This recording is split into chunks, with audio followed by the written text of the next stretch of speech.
Hi folks, very quick one for you today. I got a question earlier this week about working with control cubes in Performance Modeler. So someone had seen a message we're going to take a look at and they didn't understand if they could actually use them.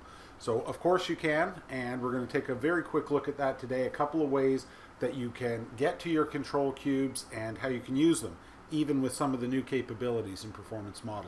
So enjoy. So if I want to work with control objects in Performance Modeler, the first thing I need to do is see them. So right click at the root level, show control objects will now give you access to all of the control objects.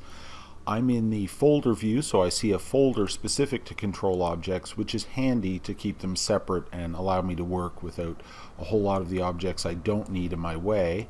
If, however, I were using the classic view, my control objects would be mixed in with my regular user objects.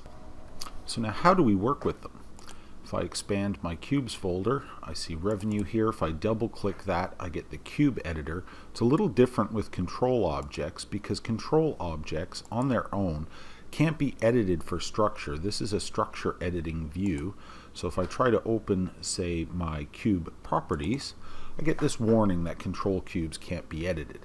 Well, what we mean there is just for structure. We don't mean the actual values. So if you want to edit one of these, you just create a new view and then make the changes you need. So for example, if I want to add a time dimension or specify a time dimension for that cube, I can just set that here.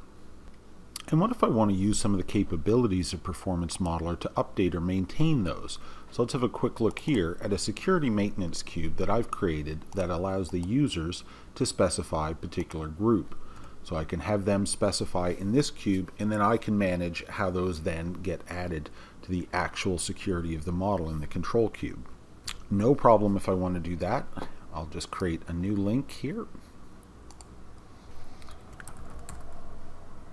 Call this security maintenance, and I'll add my security maintenance cube that the users are going to be updating here on the source side. No problem for me to go to my control objects and grab my client groups cube, drop that on the target side, just choose my pick list here, and then set the properties of this, of course, just because we want to use this to update security and perhaps add some other logic here. I don't want this to be a rule. So we'll generate a process for this, and I'll just close this fellow. And now I'll generate the process that I want.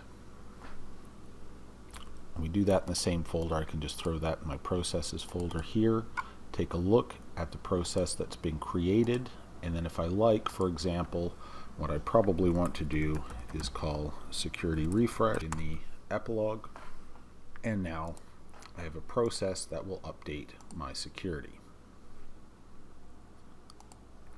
We take a look at that here in our client groups cube. Again, we'll want to create a view, so default message, but I just say I want a new view. We can see that that link has now updated my security. Implemented again as a process with a security refresh called at the end. So that's how we work with control objects in Performance Modeler.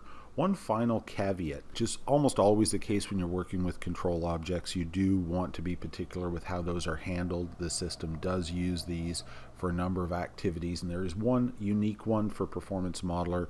So very often processes are created on the fly and destroyed on the fly. So please avoid using the processes control cubes, as you may create unnecessary or unexpected contention on those cubes.